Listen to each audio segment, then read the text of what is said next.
Lionel Messi football মাঠের পর এবার যার সময়ানুবর্তী তার গল্পে মজাচ্ছে হলিউড। বিখ্যাত ব্র্যান্ড লেসের বিজ্ঞাপনের শুটিংয়ে হলিউড তারকা স্টিভ ক্যারেলের সঙ্গে কাজ করার সময়ে মেসি নাকি বেঁধে দিয়েছিলেন মাত্র ৮ ঘন্টার সময়সীমা।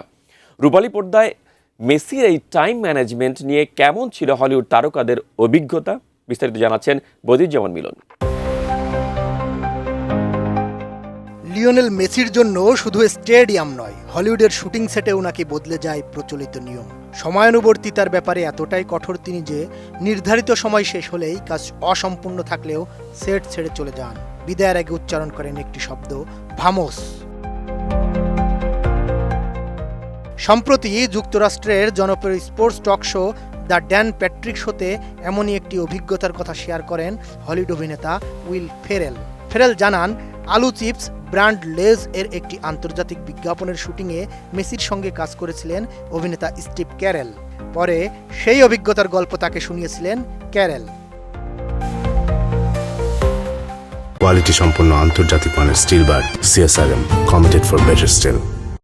উইল ফেরেলের ভাষ্য অনুযায়ী মেসির জন্য শুটিং সেটে বিশেষ প্রস্তুতি নিতে হয়, কারণ তিনি পুরো শুটিংয়ের জন্য সময় দেন মাত্র ৩০ মিনিট। এই অল্প সময়ের মধ্যেই তার সব দৃশ্য ধারণ শেষ করতে হয়। সময় শেষ হলে অতিরিক্ত একটি শটের জন্যও তিনি অপেক্ষা করেন না।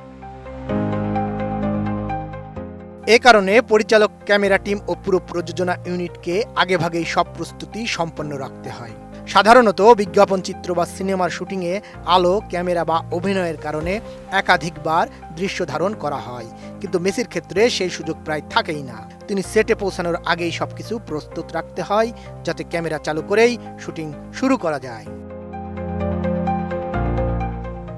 বিষয়টি নিয়ে মজার মন্তব্যও করেন উইল ফেরেল। তিনি বলেন, সবাইকে দ্রুত কাজ শেষ করতে হয়, না হলে মেসি উঠে দাঁড়িয়ে শুধু বলবেন ভামোস, তারপরই সেট ছেড়ে চলে যাবেন। বর্তমানে মেজর লিগ সকারের ক্লাব ইন্টার মায়ামিতে যোগ দেওয়ার পর মাঠের সাফল্যের পাশাপাশি বাণিজ্যিক অঙ্গনেও মেসির জনপ্রিয়তা আরও বেড়েছে। বিশ্বের শীর্ষস্থানীয় বিভিন্ন ব্র্যান্ড তাকে নিয়ে বিজ্ঞাপন নির্মাণে আগ্রহী, তবে তার কঠোর সময়সূচির সঙ্গে মানিয়ে নিয়েই কাজ করতে হয় সংশ্লিষ্টদের।